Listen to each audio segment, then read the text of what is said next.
welcome back. So, I talk about passive cash flow a lot, but we haven't been talking about net worth very often lately. And I wanted to touch on net worth because it is an extremely important part of real estate investing. And so, net worth is a simple concept. It is really your assets minus your liabilities. But what goes into that calculation? What goes into the determining factors of what your assets are, what your liabilities are, and then ultimately what your net worth is?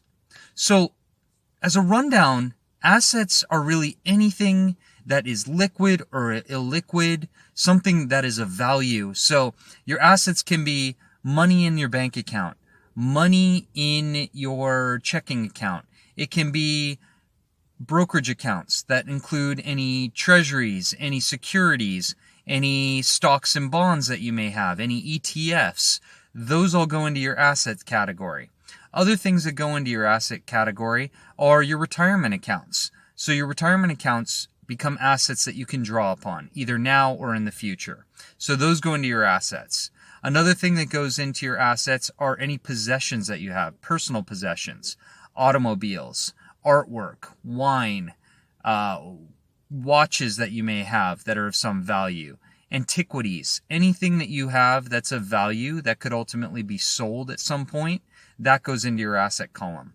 Another thing that you may have in your asset column is if you're a small business owner or a owner of a large business, the equity ultimately ends up on your personal balance sheet in the form of business interests. Another thing that you may have are any private holdings that you have that go into your assets. So I'm an investor in some funds and also in some private companies that are not public yet. So it's an illiquid investment in private equity or venture capital or in startup companies, and those go on my personal balance sheet. Another thing that goes on your personal balance sheet is any of the real estate that you own that ultimately flows up to you. So your percentage ownership in different properties that you may have, either personally or even through your companies, where you may have an ownership interest in that company that ultimately owns real estate, that ends up on your personal balance sheet as an asset. That all tallies up to your total assets. So going back into the net worth category, those items tally into your total assets. The next area that you want to look at are your liabilities. And these are anything that you owe. So this could be short-term credit card debt. It could be a note payable to your brother-in-law where you borrowed $5,000. That would be a liability. Other areas of liability could be any car debt that you might have. It could be any real estate debt. It could be any loans against your business, or it could be any personal lines of credit that you've drawn down on. Could also be something that you owe your 401k. If you borrowed money against your 401k and you have to pay that back, that may be something that's on your liability side. You take all of those liabilities and you subtract them from your assets. And that gets you a net worth number. Your net worth is essentially your balance sheet telling you whether you have positive net worth, negative net worth, or whether you have no net worth at all. When I first came out of graduate school, I had a negative net worth. Before going into graduate school, I had a positive net worth.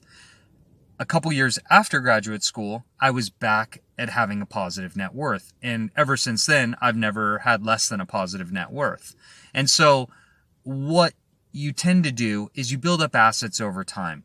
You fund your 401k. You earn income. The longer you're earning income and saving in these different vehicles, whether they're publicly traded instruments like the stock market, or whether they are privately held real estate holdings, or privately held companies, or privately held real estate investments, you build all those up on the asset side of your balance sheet. And then hopefully you keep your debt levels in check and the liabilities in check so that your net worth is positive. And as I said, if you have no net worth, that means you have no assets, but you have no liabilities. You don't have anything on that side of the equation for assets, but you don't owe any money every month, or you pay off your credit card every month just with your active income. If you have a negative net worth, that means you have more liabilities than you have assets. So let's say you have $100,000 of assets and you've got $200,000 worth of school debt.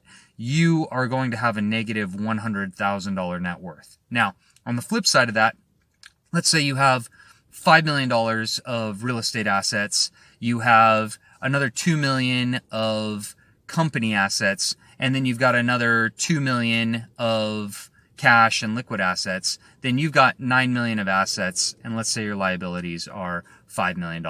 You would have a $4 million net worth. So on that note, this is net worth in a nutshell. Take a look at your assets, take a look at your liabilities, try and figure out what your net worth is if you don't already have that figured out. Then we'll look forward to seeing you on the next video.